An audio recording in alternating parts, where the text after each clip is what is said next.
गै श्रम सकल सुखी नप भयउ निज आश्रम तापस ले गयउ। आसन दीनी अस्त्र रवि जानी पुनि तापस बोले मृदवानी। कहो तुम कसबन फिरहु अकेले सुंदर जुबा जीव पर हेले।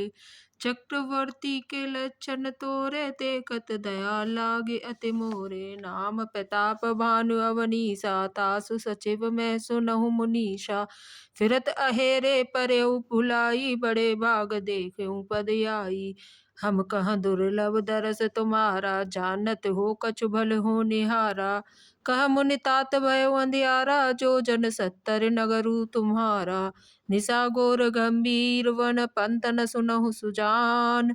वसहु आज अस जान तुम जाहे होते विहान। तुलसी जस भव तब्यता तैसी मिलई सहाय। आपने आवै ताहि पापहि ताहि तहाँ ले जाय। सियापति रामचंद्र पति रज शरणम शंकर हरि ओम। जय जय सिया राम जय जय हनुमान हरि की जय। मंगल भवन मंगल हारी द्रवहु दशरथ अजिर बिहारी। दीन दयाल विरधि संभारी हरहु नाथ मम संकट भारी। सारी थकावट मिट गई, राजा सुखी हो गया। तब तपस्वी उसे अपने आश्रम ले गए और सूर्यास्त का समय जानकर उसने राजा को बैठने के लिए आसन दिया। फिर वह तपस्वी कोमल वाणी से बोला, तुम कौन हो? सुंदर युवक होकर जीवन की परवाह न करके मन में अकेले क्यों फिर रहे हो? तुम्हारे चक्रवर्ती राजा के से लक्षण देखकर मुझे बड़ी दया आती है। राजा ने कहा, हे मुनीश्वर सुनिए, प्रताप भानु नाम का एक राजा है, मैं उसका मंत्री हूँ। शिकार के लिए फिरते हुए राह भूल गया हूँ। बड़े भाग्य से यहाँ आकर मैंने आपके चरणों के दर्शन पाए हैं।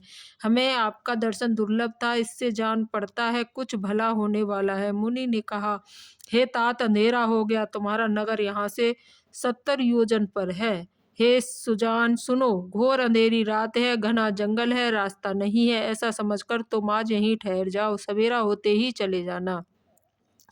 तुलसीदास जी कहते हैं, जैसी भवितव्यता होनहार होती है वैसी ही सहायता मिल जाती है। या तो वह आप ही उसके पास आती हैं या उसको वहां ले जाती है। भले ही नाथ आय सुधर सीसा बांधे तुरत तरु बैठ महिषा। नृप बहु भांति प्रशंसे उताही चरण बंद निज भाग्य सराही। पुन बोले मृद गिरा सुहाई जान पिता प्रभु करौ निराई। मोहि मुनि सुत सेवक जानी नाथ नाम निज कहु बखानी। तेहि न जान नपति सो जाना भूप सुहद सो कपट सयाना। बैरी पुन छत्री पुन राजा छल बल कीन चहई निज काजा। समुझ राज सुख दुख त्याराती अवा अनल इव सुलगई छाती। सरल वचन नपिके सुन काना बयर समारे हृदय हर्षाना। कपट बोर वाणी मृदुल बोले जुगुत समेत। नाम हमार विकार अव निर्धन रहित निकेत। सियापति रामचंद्र पति रज शरणम शंकर हरि ओम। जय जय सिया राम जय जय हनुमान हरि की जय। मंगल भवन मंगल हारी द्रवहु दशरथ अजिर बिहारी। दीन दयाल विरध संभारी हरौ नाथ मम संकट भारी।